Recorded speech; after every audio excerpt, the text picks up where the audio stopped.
Cricketer হিসেবে সাকিব আল হাসানের বাংলাদেশ দলে প্রত্যাবর্তনের গ্রহণযোগ্যতা নিয়ে কোনো সংশয় নেই, তবে রাজনীতির বিষয়টি সবার আগে সামাল দিতে হবে। অন্য সবার মতো মোহাম্মদ রফিকও চান সাকিব যেন ফেরান জাতীয় দলে।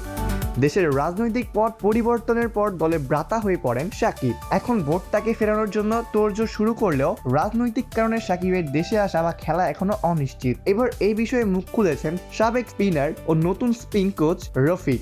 এক সাক্ষাৎকারে তিনি বলেন, আমার কথায় তো হবে না, সারা দেশের মানুষই চায় সাকিব খেলুক, সারা বিশ্বের মানুষ চায় সাকিব ক্রিকেট খেলুক। এখানেই রাজনীতির সমস্যাটা। ক্রিকেট নিয়ে সমস্যা নেই, রাজনীতিতে যারা আছে তারা কিভাবে চিন্তা করবে এটা তাদের বিষয়। সাকিবের ক্রিকেটার অবস্থান থেকে তাকে দলে না নেওয়ার কোনো কারণ নেই বলেন নতুন spin bowling coach Mohammad Rafiq. আমরা সবাই বলি সাকিব খেলুক, ক্রিকেট নিয়ে নাই, না তো রাজনীতির কারণে। এই বিষয় ঠিক হয়ে গেলে দেখা যাবে সাকিব আগের মতো খেলবে। এই সময় রফিক জানান, সাকিবই তার প্রিয় ক্রিকেটার, এমনকি দেশের ক্রিকেটে এখনো সাকিবের মাপের কেউ আসেননি আর আসবেনও না।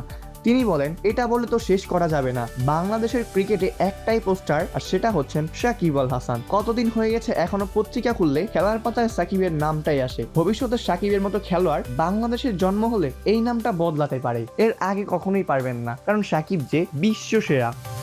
অপূর্ব দাস, প্লেভাস নিউজ।